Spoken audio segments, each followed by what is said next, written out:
আজকের গল্প মৃত্যুর ডাক।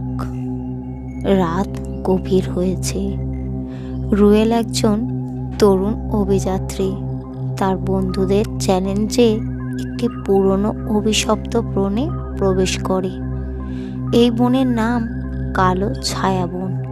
শোনা যায় শত বছর আগে এখানে এক বৃদ্ধা জাদুকারিণীকে হত্যা করা হয়েছিল এবং যে মরণের আগে সেই বনকে অভিশাপ দিয়ে যায়।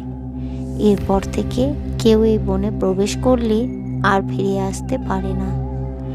রুয়েল সেসব কুসংস্কারে বিশ্বাস করত না। তার মনে হয়েছিল এসব গল্প কেবল মানুষকে ভয় দেখানোর জন্য বানানো। হাতে একটি টর্চ লাইট নিয়ে সে গভীর বনের পথে এগিয়ে যেতে শুরু করে। চারিদিকে গা ছমছমে নীরবতা।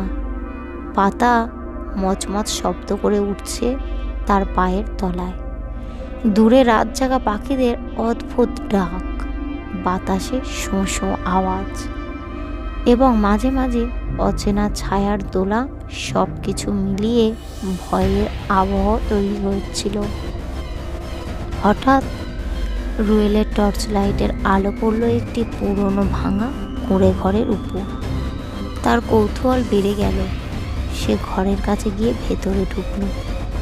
ঘরের মেঝেতে এক পুরনো চেয়ার পড়েছিল আর দেওয়ালে কিছু প্রাচীন লেখা খোদাই করা। সে পড়ার চেষ্টা করল, কিন্তু ভাষাটি অচেনা। ঘর থেকে বেরোতে গিয়ে সে দেখতে পেল একটি কালো ছায়া তাকে দূর থেকে লক্ষ্য করছে। রুয়েল সাহস করে ছায়াটির দিকে এগিয়ে গেল, কিন্তু যতই এগোয় ছায়াটি ততই দূরে সরে যায়। হঠাৎ ছায়াটি মিলিয়ে গেল আর তার পেছন থেকে একটি শীতল কণ্ঠ ভেসে এলো। কেন এসেছো এখানে? রুয়েল ভয়ে কাঁপতে কাঁপতে পেছনে ফিরল। দেখতে পেল একটি বয়স্কা নারী, তার শরীর আধা দৃশ্যমান। রুয়েল জিজ্ঞাসা করল, তুমি কে? নারী উত্তর দিল, আমি এই বনের রক্ষক।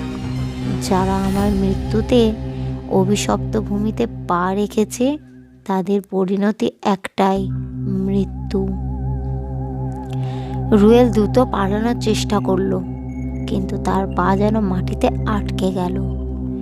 বনের গাছগুলো ধীরে ধীরে নড়তে শুরু করলো আর চারপাশে অন্ধকার ঘনিয়ে এলো।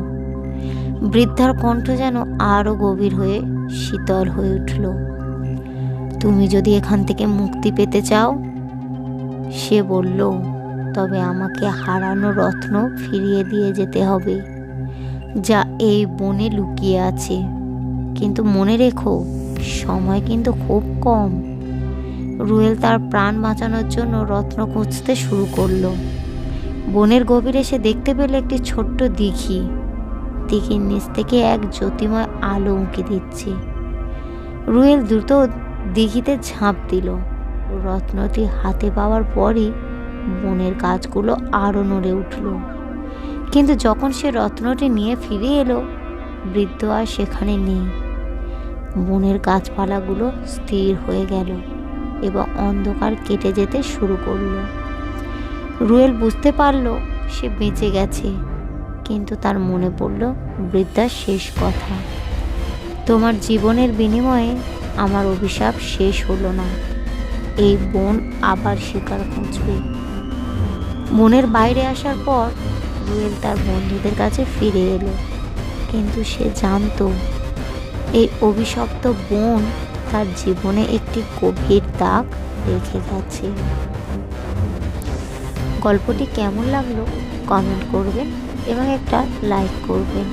আর এই রকমই নতুন নতুন ভূতের গল্প শুনতে চ্যানেলটিকে সাবস্ক্রাইব করবেন।